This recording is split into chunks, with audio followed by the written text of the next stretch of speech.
조선 후기 서해 포구마을 연풍포 갯벌에서 캔 소금이 고을에 피어 닷새마다 열리는 장터가 고을의 심장이었습니다. 이 장터에는 이상한 소문이 있었습니다. 소금을 팔면 팔수록 가난해지는 가게가 있다는 것. 주인은 17살 처녀 순이 돌아가신 어머니가 남긴 소금 가게를 혼자 지키며 다리를 못 쓰는 외할머니 금덕 할매를 봉양하고 있었지요. 해마다 세금을 냈건만 관아에서 매기는 세금은 갈수록 무거워졌습니다. 순이는 그를 몰랐습니다. 이방이 들이미는 장부를 읽을 수 없었지요. 읽을 수 없으니 증명할 수 없고 증명할 수 없으니 당할 수밖에 없었습니다. 그런데 이 장터에 바보 짐꾼이 하나 있었습니다. 만득이라는 사내. 보름 전 나타났는데 덩치는 황소만하고 힘은 세스나 하는 짓이 영 엉성했지요. 소금 포대를 나르다 제 발에 걸려 자빠지고 품삯 5잎을 받으면 이게 셋입니까? 넷입니까? 물어 장터를 뒤집어 놓았습니다. 사람들은 머리에서 빠진 게 팔뚝으로 갔나 보다 하며 웃었습니다. 그날도 만득이 포대를 나르다 나뒹굴었습니다. 소금이 흙바닥에 쏟아지고 사람들이 킥킥대는 사이 만득의 눈동자만은 빠르게 움직이고 있었습니다. 장터 한가운데에 놓인 관의 저울추. 그 밑바닥에 있어서는 안 될 줄 하나가 새겨져 있었지요. 허나 그 눈빛은 찰나에 사라졌고 다시 돌아온 것은 해맑게 어리숙한 바보의 얼굴이었습니다. 만드기가 순이 가게 앞에 눌러앉은 것은 닷새 전이었습니다. 순이가 짐을 나르려 끙끙거리면 벌떡 일어나 포대를 번쩍 들었지요. 품삯 줄 여유가 없어요. 밥 한 끼면 됩니다요. 순이가 못 이기는 척 주먹밥을 던져주자 만득은 한바구음으로 포대 10개를 날랐습니다. 사실 만득에게는 그 가게 안쪽 자리가 필요했습니다. 거기 앉으면 관 저울대가 정면으로 보였거든요. 누가 저울을 쓰는지, 이방이 저울을 만지는지 하루 종일 관찰할 수 있는 명당이었습니다. 장터에서 가장 입이 큰 떡장수 복남이 만득 이야기를 퍼뜨렸습니다. 장터 안악들이 배를 잡고 웃었지요. 그러나 이 소문이 우연이 아니라 누군가 짜놓은 판이었다는 것을 아는 사람은 딱 2명뿐이었습니다. 그날 밤 복남이 떡판 뒷면을 더듬었습니다. 기름종이로 감싼 문서가 붙어 있었지요. 포도청 인장이 찍힌 밀지. 만득이 바보라는 소문은 포도청이 짜놓은 공작이었던 것입니다. 순이는 만득을 물끄러미 살폈습니다. 짐꾼이라면 손바닥에 굳은 살이 박혀야 마땅한데 만득의 손에는 붙잡는 자리에 굳은 살이 잡혀 있었습니다. 짐꾼치고 손이 너무 깨끗하네. 만득이 화들짝 손을 감추며 웃었습니다. 순이는 더 캐묻지 않았지만 마음 한구석에 씨앗 같은 의심이 심어졌지요. 세금 징수일. 순이가 소금 포대를 관 저울에 올렸습니다. 소금 80돼. 세금은 24돼. 이방 차돌이 읽었습니다. 반들거리는 갓에 허리춤에는 관인 도장이 든 가죽 주머니를 찬 사내. 이방 어른, 저는 60대를 쟀습니다요. 어찌 관 저울로 달면 80이 됩니까? 내 대가 잘못된 게지. 관의 저울을 의심하는 게냐? 20년 넘게 쓴 대가 갑자기 틀려질 리가요. 이방이 눈을 가늘게 뜨며 말했습니다. 그 엄이라는 사람도 세금 시비를 걸다가 어찌 되었더냐? 순이의 얼굴이 하얗게 질렸습니다. 이방은 더 이상 대꾸 않고 포졸 막세에게 턱짓했습니다. 체납분을 갚을 때까지 가게 문에 체납 딱지를 붙인다. 순이가 소리쳤습니다. 저울이 잘못된 겁니다요. 하지만 장부를 읽을 수 없었고 읽을 수 없으니 증명할 수 없었습니다. 눈물이 차올랐지만 악물고 삼켰습니다. 장터 한복판에서 울면 지는 것이라고 어머니가 그렇게 말했으니까요. 소금 포대 뒤에서 지켜보던 만득의 어금니에서 뻐그덕 소리가 났습니다.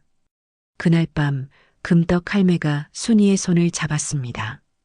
주름진 손이 파들파들 떨렸지요. 순아, 내 어미도 저 저울 때문에 울다 갔다. 10년이라는 세월은 누군가에게는 비리의 역사이고 누군가에게는 한의 깊이였습니다. 순이는 그날 밤 어머니의 되를 무릎에 올려놓고 오래도록 나뭇결을 쓰다듬었습니다. 바닥면에 작은 글씨가 새겨진 것 같기도 했으나 순이는 그것을 읽을 수 없었습니다. 같은 밤 만득은 세곡창에 있었습니다. 야간 짐꾼일을 자처에 들어갈 명분을 만들어 둔 것이지요. 바보니까 야간 잡일짐은 시켜도 된다고 이방 쪽에서 허락했습니다. 창고 안쪽 먼지 쌓인 문서 사이에서 얇은 장부 한 권을 찾았습니다. 품속에서 종이와 먹물을 꺼내 필사를 시작했습니다. 셈도 못한다던 바보의 분놀림은 포도청에서 3년간 문서를 다루던 사람의 것이었습니다. 마지막 줄에서 붓이 멈추었습니다. 금덕 과부, 초가 징수항의, 처리 완료, 순이 어머니의 이름이었습니다. 처리 완료라는 네 글자가 무엇을 뜻하는지 만득은 차마 더 생각하지 않았습니다. 창고를 나서려는 순간 횃불이 흔들렸습니다. 거기 누구냐? 포졸막쇠. 필사본을 5단에 넣을 시간이 없었습니다. 등짐 끈 사이에 끼우고 몸을 돌렸습니다. 아이고요, 길을 잃었습니다요. 여기가 주막 아니어요.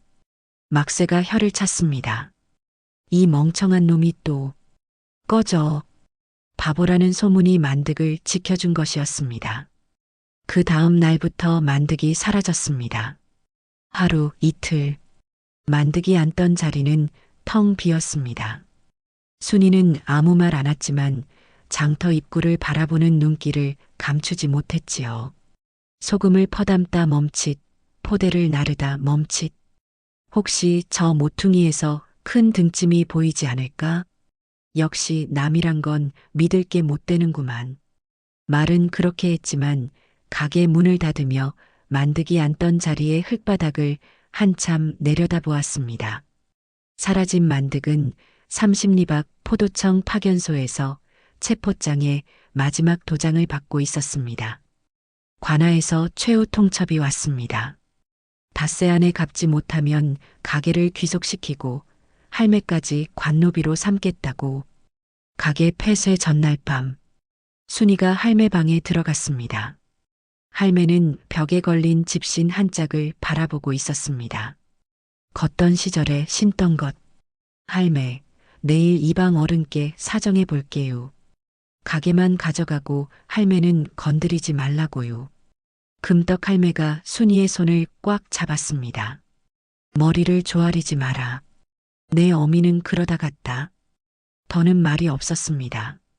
할매의 눈에서도 순이의 눈에서도 소리 없는 눈물이 흘렀습니다. 그날 밤 순이는 어머니의 대를 품에 안고 잠들었습니다. 바닥면에 새겨진 정일되라는 세 글자를 이 이야기의 끝에서야 알게 될 것입니다. 운명의 아침, 연풍포 5일장이 열렸습니다. 소금 가게가 관에 넘어간다는 소문에 구경꾼이 몰렸지요. 이방 차돌이 순이의 가게 앞에서 선포했습니다. 체납 기한이 오늘까지다. 이 가게와 세가는 관에 귀속한다. 순이가 무릎을 꿇고 있었습니다. 눈이 붓고 입술이 말랐지만 울지는 않았습니다. 바로 그 순간 장터 입구에서 묵직한 발소리가 울렸습니다. 커다란 지게를 진 사내. 비틀비틀 걸어 들어오는 만득이었습니다. 여전히 어수룩한 걸음, 여전히 멍한 표정. 순이가 고개를 들었습니다. 안도인지 원망인지 분간이 안 가는 얼굴. 늦었습니다요. 집 나를 일 있으면 시켜주시오. 이방이 손을 저었습니다. 꺼져라 바보야. 만득은 꺼지지 않았습니다. 등짐을 내려놓았습니다. 쿵. 보따리를 풀어 천에 쌓인 물건 2개를 바닥에 나란히 놓았습니다. 저울추 2개. 이방 어른. 하나는 관에서 정한 저울추이고요. 하나는 이방 어른이 바꿔놓은 것입니다요. 장터가 얼어붙었습니다. 만드기 2저울추를 저울대 양팔에 올렸습니다. 저울이 기울었습니다. 같은 관 저울추라면 수평이어야 마땅한데 한쪽이 뚜렷하게 내려앉았습니다. 만드기 보따리에서 종이 뭉치를 꺼내 읽기 시작했습니다. 갑인년 관아보고 400대, 실제 징수 620대, 차액 220대, 셈도 못한다던 입에서 숫자가 물 흐르듯 쏟아졌습니다. 10년간 초과 징수 총량 8,000대, 절반은 이방 차돌의 주머니로 들어갔습니다. 복남이 떡판을 내리치며 외쳤습니다. 관아 앞마당으로 갑시다. 현감 어른 앞에서 밝힙시다. 물결처럼 사람들이 관아로 밀려갔습니다. 현감 윤 영감이 마루에 앉아 마당을 내려다보았습니다. 만드기 저울추와 장부 사본을 올렸습니다. 이방이 뛰쳐나왔습니다. 미친 바보의 날조입니다. 제 장부를 보십시오. 관인이 찍힌 공식 장부를. 그리고 허리춤에서 관인 도장을 꺼냈습니다. 만드기 입꼬리가 미세하게 올라갔습니다. 기다린 것은 바로 이 순간이었습니다. 현감 어른. 이방이 들고 있는 도장을 찍어보시고 관아 금고에 진짜 관인으로도 찍어보십시오. 현감이 벼루를 가져오게 했습니다. 직접 먹을 갈았습니다. 쓱, 쓱, 쓱. 먹가는 소리만이 관아 앞마당을 채웠습니다. 수백 명이 숨을 죽이고 그 소리를 들었지요. 2 도장이 나란히 찍혔습니다. 모양은 같았습니다. 글자도 같았습니다. 하지만 인주의 색이 달랐습니다. 관아 관인은 진한 주홍, 이방의 도장은 검붉은 빛, 관인을 본떠 별도로 판 가짜였던 것입니다. 이방의 입이 벌어졌다 다쳤습니다. 자기가 스스로 꺼낸 도장이 자기를 물어뜯은 것이었습니다. 만드기 등짐끈에서 마지막 문서를 꺼냈습니다. 현감 어른. 이것은 포도청 체포장입니다. 더 이상 더듬지 않았습니다. 등을 곧게 펴고 이방을 정면으로 바라보며 저는 포도청 밀정 만드기입니다. 이방 차돌 10년간 소금세 착복 혐의로 체포합니다. 백성들 사이에서 함성이 터졌습니다. 바보의 입에서 나온 가장 또렷한 한마디에 10년 묵은 저울이 비로소 수평을 찾았습니다. 이방의 반들거리던 갓은 벗겨져 나뒹굴었고 가죽 주머니는 압수되었습니다. 현감이 판결했습니다. 관직 파면 재산 몰수 유배. 초과 징수된 소금세는 원래 주인에게 모두 돌려주어야 합니다. 현감이 고개를 끄덕였습니다. 사람들이 흩어진 관아 앞마당. 구석에서 모든 것을 멍하니 바라보던 순이 앞으로 만드기가 다가갔습니다. 당신 대체 누구요? 만드기 피식 웃었습니다. 바보 짐꾼 시절과 똑같은 웃음. 집 나를 일 있으면 시켜주시오. 순이가 울먹이며 그러면서도 웃음이 새어나왔습니다. 왜 끝까지 속였슈? 갯바람이 불어와 2 사람의 옷자락을 나란히 흔들었습니다. 장부를 읽을 줄 모르는 사람이 장부 때문에 무너지는 세상. 그게 제가 끝까지 바보로 남아야 했던 이유입니다. 순이는 아무 말 없이 어머니의 되를 내밀었습니다. 만드기 받아 뒤집자 바닥면에 3글자가 새겨져 있었습니다. 정1대. 바른 한 대라는 뜻입니다. 어머님이 새기신 겁니다. 태어나서 처음으로 어머니가 남긴 글을 들은 것이었습니다. 먼 발치에서 금떡 할매가 서 있었습니다. 벽에 걸려만 있던 집신 대신 맨발이었지만 할매는 서 있었습니다. 우리 딸아 들리느냐? 저울이 바로 섰다. 그의 연풍포 장터에는 저울이 하나 더 놓였는데 사람들은 그것을 만드기 저울이라 불렀다 합니다. 정확하고 기울지 않고 누구에게나 같은 눈금을 보여주는 그런 저울이었습니다. 끝까지 함께 해주셔서 감사합니다.